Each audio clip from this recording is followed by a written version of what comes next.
Seriously. I was married to a snake in a tailored suit. I'm Julia Carter, a woman who once mistook red flags for love letters. I spent years building a dream life until one morning a single email ripped it apart. But this isn't a tragedy. It's a reckoning. And it starts with the man who thought he could outsmart me. It was 7:15 a.m. in Nashville when I cracked open my laptop, balancing my coffee in one hand and adjusting Emma's bib with the other. Sunlight poured through the kitchen window, casting a soft glow across the room. Emma, my 1-year-old daughter, was babbling in her high chair, clapping her tiny hands together at nothing in particular. Her laughter, so pure, so unaware, filled the space and warmed something inside me. "Here you go, sweetheart," I said, sliding a bowl of oatmeal in front of her. She squealed and grabbed the spoon with clumsy enthusiasm. I smiled, feeling a rare moment of peace. Maybe today would be different. Maybe today, things would finally settle down. The thought lingered as I glanced at the new email notification blinking on my laptop screen. Subject, moving on. I frowned. It was from Donald, my husband of 5 years. My chest tightened instinctively, but I brushed the feeling away. He's probably just traveling again. Another late business trip? A last-minute meeting? Still, something about it gnawed at me. I wiped my hands and clicked it open. At first, it was just an image loading. A house. Our house. The lake house we'd bought last summer. The dream getaway. The place we said we'd grow old together. And then Donald's arms wrapped tightly around a young blonde woman, both of them grinning like they'd won something. I nearly dropped my coffee. My mind blanked for a second. I heard Emma squeal again, but the sound seemed distant, muted. I clicked into the email body, my hands trembling. The house is mine now. I've already moved in with Amber. My lawyer will send over the divorce papers. Don't bother fighting it. The deed is in my name. For a long moment, I just sat there, staring. Was this real? Was he serious? After everything we'd built, our life, our family, he thought he could end it all with an email and a grainy photo? Emma slapped her spoon against the tray, oatmeal flying onto the floor. I blinked, snapping back into the room. "Oops," I said, forcing a smile as I wiped it up. She giggled, delighted. My heart was a storm inside me. Rage, disbelief, heartbreak, all swirling at once. I gripped the edge of the table. Why didn't I see this coming? How long had he been planning this? Was everything a lie? The front door creaked. Rachel, my assistant and one of the few people I trusted, stepped inside carrying a box of files. "Morning, Julia. Sorry I'm early. Thought I'd get a head start on today's calls," she said cheerfully, setting the box down. I tried to answer, but my throat closed up. "Yeah, morning," I croaked out. My voice cracked, but Rachel was already busying herself, thankfully not noticing the way I gripped my coffee mug so hard my knuckles turned white. Emma threw another piece of oatmeal. Rachel laughed. "She's in a mood today, huh?" "Yeah," I said, swallowing down the knot in my chest. "So am I." I forced another smile. Somewhere deep inside, a flicker of anger sparked. Not despair, not fear. Anger. Donald thought I would crumble. That I'd just fold into myself and let him steal everything I'd worked for. He had no idea. I turned back to Emma, who was happily gnawing on her spoon. "No worries, little one," I whispered. "Mommy's got this." I pressed a kiss onto her soft curls and wiped my tears before they could fall. I would not fall apart. Not in front of my daughter. Not for a man who didn't deserve the life we had built together. I took a shaky breath and looked back at the email. One photo. One smug declaration. It wasn't just betrayal. It was war. The strange thing was, even as my world tilted dangerously off balance, a tiny, almost insane bubble of calm floated to the surface. Emma was still laughing. The sun was still shining. Somewhere beneath the jagged edge of heartbreak, a stubborn thread of happiness clung on. Could I really lose everything and still find something worth holding on to? The front door clicked again. Rachel peeked in from the hallway. "You okay, Jules?" she asked gently, her smile fading as she caught the look on my face. I hesitated for a beat. Then, steadying myself, I nodded. "Yeah," I lied. "Just a lot on my mind." The words barely left my lips before my phone buzzed with another notification, one that would flip everything upside down even faster than I thought possible. I wiped my palms against my jeans, trying to steady the tremble I couldn't quite hide. Another buzz, another notification. Incoming wire transfer confirmation. My heart stuttered. What now? I opened the app with a trembling thumb, half expecting some automated error. Instead, the truth punched me square in the chest. The joint account. The one we'd set up for Emma's college fund. It was empty. Every last cent, gone. Transferred out yesterday into an unfamiliar account number. I couldn't breathe. How could he? How could he touch Emma's future? Emma dropped her spoon with a loud clatter, startled by the sharp gasp that escaped me. Rachel turned from the dining room, concern etched across her face. "Jules," she said, voice low, tentative. I shook my head quickly, forcing air back into my lungs. "It's nothing. Just need a minute." Rachel hesitated, then nodded, sensing it wasn't the right time to push. I knelt next to Emma's high chair, pressing my forehead gently against hers. She giggled, reaching for my hair with sticky fingers. Her innocence broke my heart all over again. "You hungry, sweetheart?" Rachel asked from the kitchen, lifting a banana off the counter. Emma squealed and kicked her feet, clearly approving. "At least someone knows what they want," I muttered under my breath. I stood up slowly, every muscle aching with the effort to keep my rage contained. I walked over to the window, staring blindly out at the bright Nashville morning. Cars zipped past. Neighbors jogged by, with dogs on leashes. The world kept moving, oblivious. Was I crazy to feel like everything should stop? Shouldn't someone notice that everything was falling apart? The sound of a text message snapped me back to reality. I grabbed my phone. It was Rachel again, this time from her own device, even though she was just a few feet away. The message read simply, "You need to see this. Urgent." Attached was a link. I clicked it. Amber's Instagram page opened up, bright and smug and full of too perfect, sun-drenched photos. I scrolled, feeling my stomach twist tighter with every image. There was Donald, smiling in front of our lake house. There was Amber, holding up a key with the caption, "Home sweet home with my love." There she was again, flashing a massive diamond ring on her finger, my grandmother's ring, the one Donald had promised we'd save for Emma. Each photo felt like a slap. Each caption, a taunt. The timeline stretched back months, longer than Emma had even been walking. Had every late night, every weekend, business trip been a lie? Rachel must have sensed the shift in the room because she peeked around the corner, her expression serious now. "I can take Emma out for a bit if you need," she offered softly. I shook my head. "No, I need her here." I needed her laughter anchoring me. I needed a reason to keep breathing through the fury and betrayal roaring in my veins. I looked down at my daughter, still babbling happily between messy spoonfuls of oatmeal. She deserves better. We both do. My hands curled into fists at my sides. Donald thought he had already won. He thought he had stripped me of everything important. He was wrong. Dead wrong. I wiped a stray tear from my cheek, squared my shoulders, and picked up my phone again. This time not to mourn, but to fight. I opened my laptop again, my mind sharper now, cutting through the emotional fog with a blade forged from sheer necessity. No more panic. No more disbelief. It was time to move.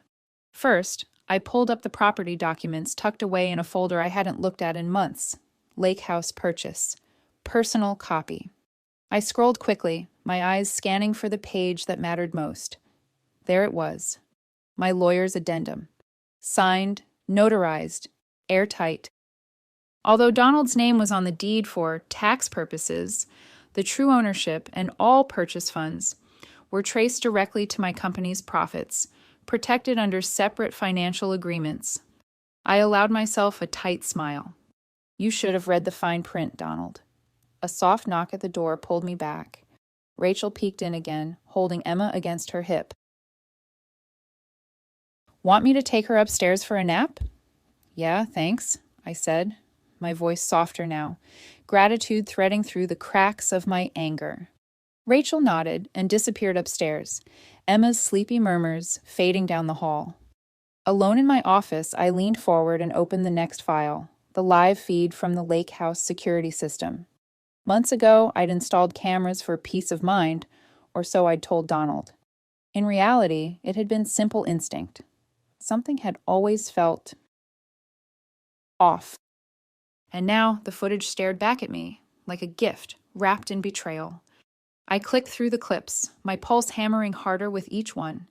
Donald arriving alone. Donald arriving with Amber.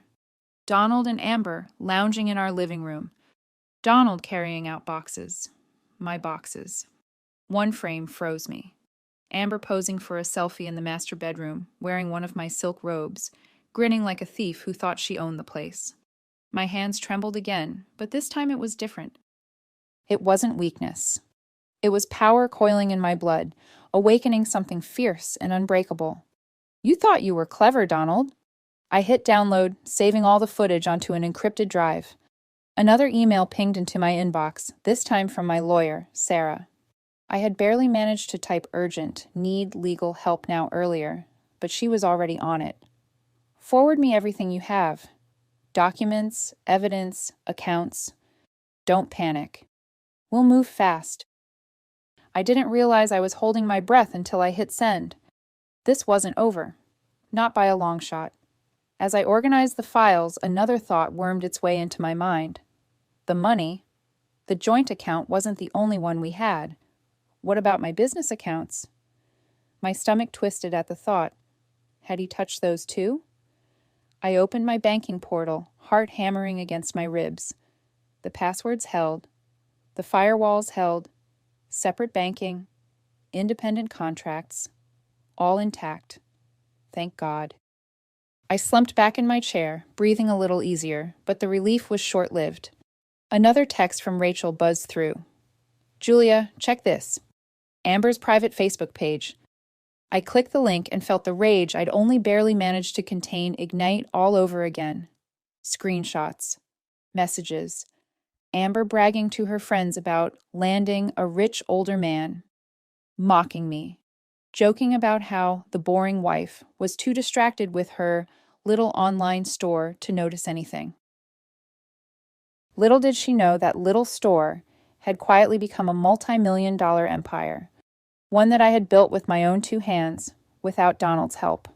One that was about to become her worst nightmare. I straightened in my chair, fire settling steady and cold in my chest. I wasn't going to lose. I wasn't even going to fight fair. They thought they had won. They had no idea the storm that was coming for them. The air in my office felt electric, charged with a silent promise I made to myself. They started this. I'm going to finish it. I barely heard Rachel come back downstairs. She stood quietly in the doorway, watching me with a cautious kind of respect. You okay? She asked gently. I turned in my chair, the rage burned down now to something harder. Steel. Focus. No, I said. But I will be. She nodded once, understanding more than the words alone said. I turned back to the laptop and pulled up Donald's contact info. My finger hovered over his name. Should I call him, confront him, demand answers he doesn't deserve? No. He didn't deserve my voice. He deserved silence and consequences. Instead, I opened a new email draft. Short, precise, lethal. Are you sure about that? Better check the paperwork carefully. No threats. No rage. Just the kind of quiet warning that slithers under your skin and stays there, gnawing at you. I hit send, then blocked his number, then blocked his email. It felt clean, final. For a moment, I just sat there, letting the quiet wrap around me like armor, until the next blow landed. Rachel's phone buzzed. She glanced down, her face going tight. You're not going to believe this, she said, walking over with the screen tilted toward me. It was another screenshot, this time from Amber's public Instagram story. A sparkling engagement ring shoved in the camera's face. The caption, "New beginnings with my forever, Shadrer, blessed, Schatz, love wins." I actually laughed, a dry, humorless sound that made Rachel flinch. "Wow," I said. "They're really not even trying to hide it anymore." Rachel tucked her phone away carefully. "We can build a case with this, right? I mean, it's public." "We can build more than a case," I said, feeling something almost like excitement stir in my chest. Not happiness, no. Not yet. But something close to readiness. Donald thought he had cornered me with one email, one stolen house, one empty bank account. He thought I would crumble like a bad investment. He didn't realize I was the kind of woman who had built her empire brick by bloody brick, while carrying a baby on one hip and fighting sharks with the other hand. "You need me to start pulling financials?" Rachel asked, ready, determined. I nodded. "Start with the last 6 months. Every transfer, every unusual purchase, and check offshore activity." She blinked. "Offshore?"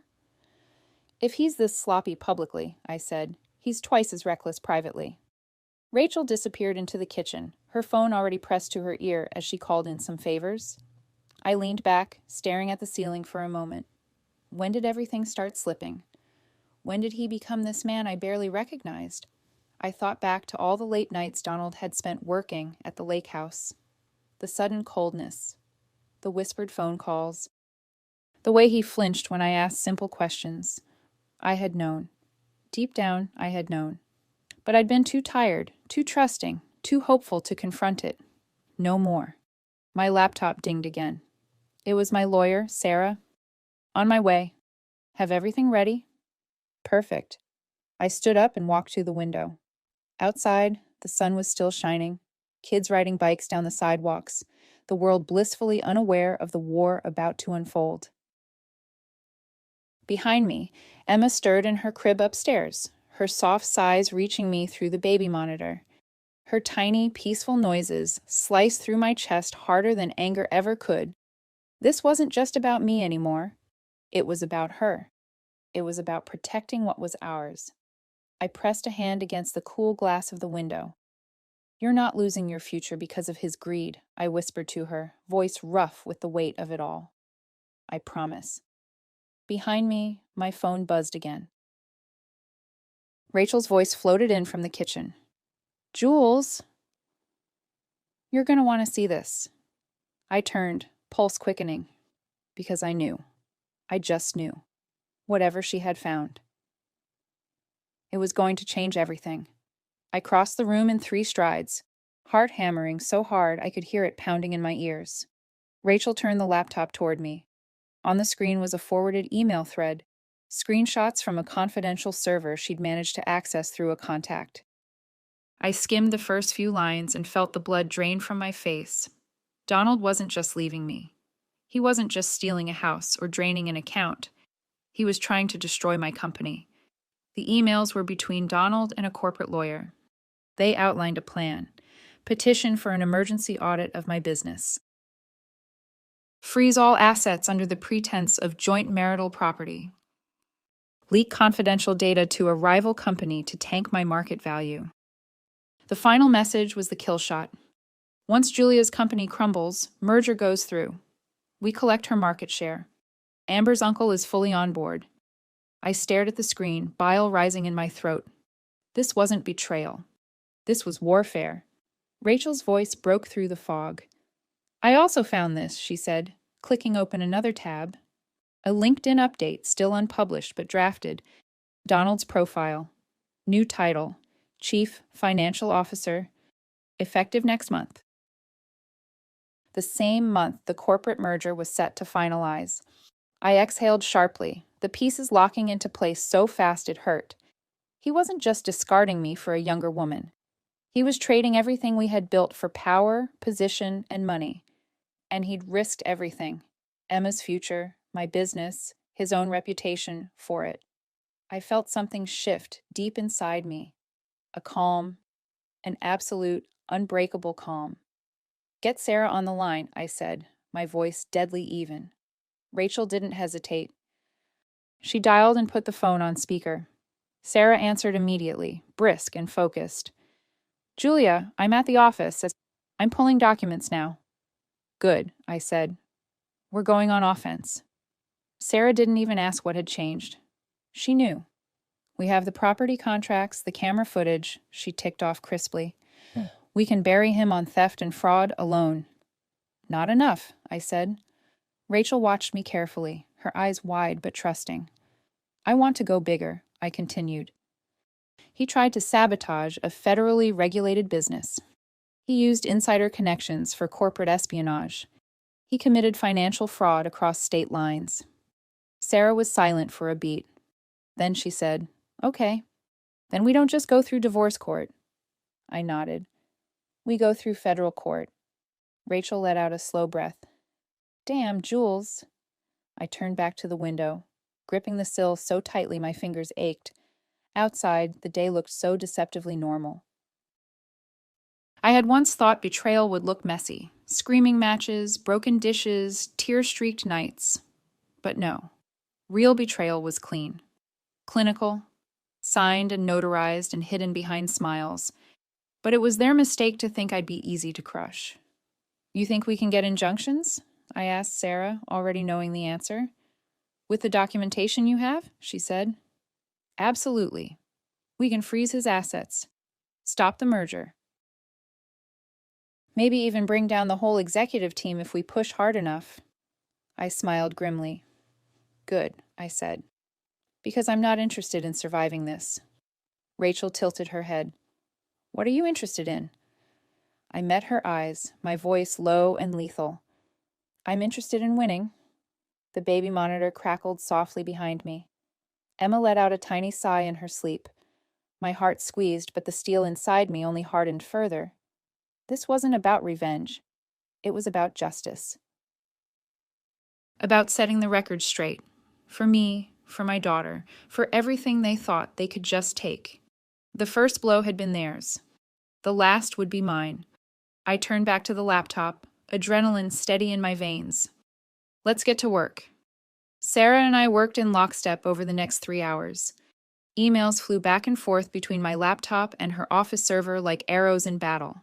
Injunction requests, emergency motions, asset freeze filings. Rachel kept Emma entertained upstairs, bless her, giving me the space I needed to sharpen my swords. By noon, everything was ready. The email was crafted like a dagger, carefully worded, legally devastating. Evidence attached, property documents, security footage, screenshots of Amber's public and private posts, banking records showing the drained accounts, confidential emails outlining Donald's scheme with Amber and her uncle, and a final, damning file I had kept tucked away for years, financial irregularities I had noticed in Donald's investment dealings when we were still newlyweds, irregularities that could now sink him and his company both. Rachel hovered in the doorway, silent, holding her breath. "Are you sure you want to do this?" she asked. I didn't hesitate. "He started this," I said. "I'm just making sure he finishes it the right way." Sarah's voice crackled through the speakerphone, firm and steady. "Julia, once you send this to the board, there's no pulling it back.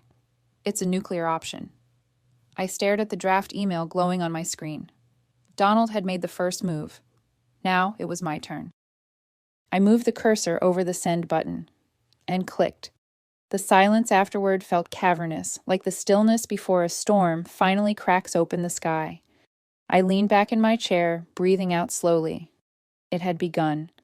The first ripple came 15 minutes later. Through the lake house security cameras, which, thankfully, were still running, I watched as Donald, Amber, and Robert uncorked a bottle of champagne in the living room. Laughing. Celebrating. Donald raised his glass. "To the future CFO." Amber giggled and clinked her glass against his. Robert beamed like a proud uncle. I felt my lip curl. "Enjoy it, boys. Enjoy your last moments of peace." The second ripple came moments after. Robert's phone rang. The smile on his face faltered. He turned away from the camera, pacing, voice rising. What do you mean, emergency meeting? Who sent what evidence? Donald's phone buzzed next. He checked it, then paled. He started frantically clicking at his laptop, logging into his work portal. I could see the panic ripple through him like a live wire. Amber's phone blew up seconds later. One notification after another. Her face crumpled, tears welling instantly. And then, blue and red lights. 2 police cruisers pulled into the driveway, lights flashing. Rachel gasped beside me. Is this really happening? She whispered. I nodded, my throat tight but my gaze steady. Through the feed, we watched as officers marched into the lake house. Donald's face went beet red, shouting, waving his arms, pointing at Amber and Robert. Amber was sobbing now, mascara streaking down her face. Robert was on his phone, barking something into the receiver, desperation bleeding through every word. And then, handcuffs. Not a dream, not a fantasy. Real. Donald was hauled out first, cursing and struggling. Then Robert, stiff and silent, his face a mask of defeat. Amber followed last, head bowed, crying so hard she could barely walk straight. I watched, unmoving. No triumph, no gloating. Just a deep, slow exhale from the part of me that had been holding its breath for too long. Emma's soft voice crackled through the baby monitor, babbling happily in her crib upstairs. Life. Hope. Something pure and real amidst all the wreckage. I wiped a hand across my face and turned to Rachel, whose eyes were wide, shimmering with shock. You did it, she said. No, I corrected gently. We did it. Outside, the afternoon light shifted, brighter somehow, as if even the sky knew something had changed. Something broken had been set right. The fallout came faster than even I had expected. Within 24 hours, the board of directors called an emergency session. Robert was stripped of his title and placed on immediate administrative leave, pending investigation. Donald's CFO promotion was revoked without ceremony. Amber's connections. Burned. Blacklisted. I heard through Rachel's contacts that Amber's budding influencer career crumbled overnight. Brands pulled their sponsorships. Her social media accounts went dark. Last I checked, she had deleted everything and retreated to her parents' house in Ohio. Good riddance. As for Donald, he tried at first to spin the narrative, claiming misunderstandings, claiming victimhood. But the evidence was too overwhelming. His offshore accounts were frozen.